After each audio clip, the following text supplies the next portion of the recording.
पञ्चदशः सर्गः। पञ्चवटी पर्णशाला। ततः पञ्चवटीं गत्वा नानाव्यालमृगायुताम् उवाच भ्रातरं रामः सौमित्रिं दीप्ततेजसम् आगताः स्म यथोद्दिष्टं यन्देशं मुनिरब्रवीत्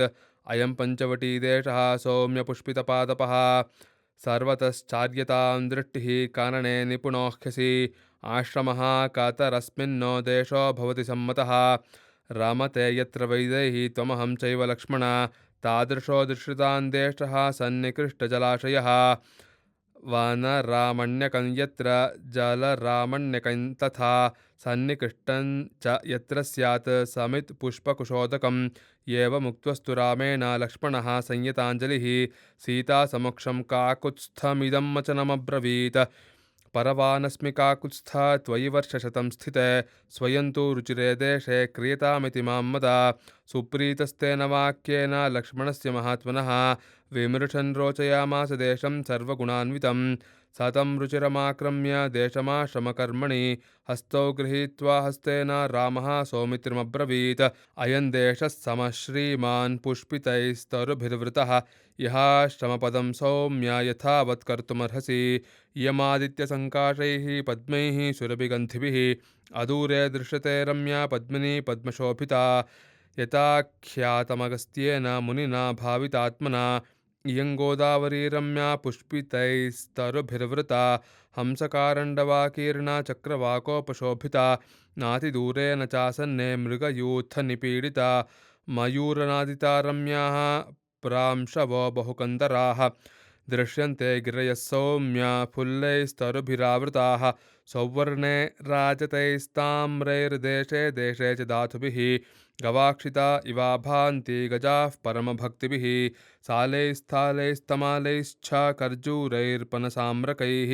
नीवारैस्थिनिशश्चैव पुनामगैश्चोपशोभिताः चूतैरशोकैस्तिलकैश्चम्पकैः केतकैरपैः पुष्पगुल्मलतोपेतैस्तैस्तैस्तरुभिरावृताः चन्दनैः स्यन्दनैर्नीपैः पनसैर्लिकुचैरपि धवाश्वकर्णखदिरैः शमीकीषुकपाटलैः इदं पुण्यमिदं मेद्धमिदं बहुमृगद्विजम् इह वत्स्याम सौमित्रे सार्धमेतेन पक्षिणा एवमुक्तस्तु रामेण लक्ष्मणः परवीरः आशिरेणाश्रमं भ्रातुश्चकार सुमहाबलः पर्णशालां सुविपुलां तत्र सङ्घातमृत्तिकां सुस्तम्भां मस्तकैर्दीर्घैः कृतवंशां सुशोभनां शमीशाखाभिरास्तीर्णां दृढपाशावपाशितां कुशकाशाशरैः पर्णैः सुपरिच्छादितां तथा समीकृततलां रम्यां चकार लघुविक्रमः निवासं राघवस्यार्थे प्रेक्षणीयमनुत्तमं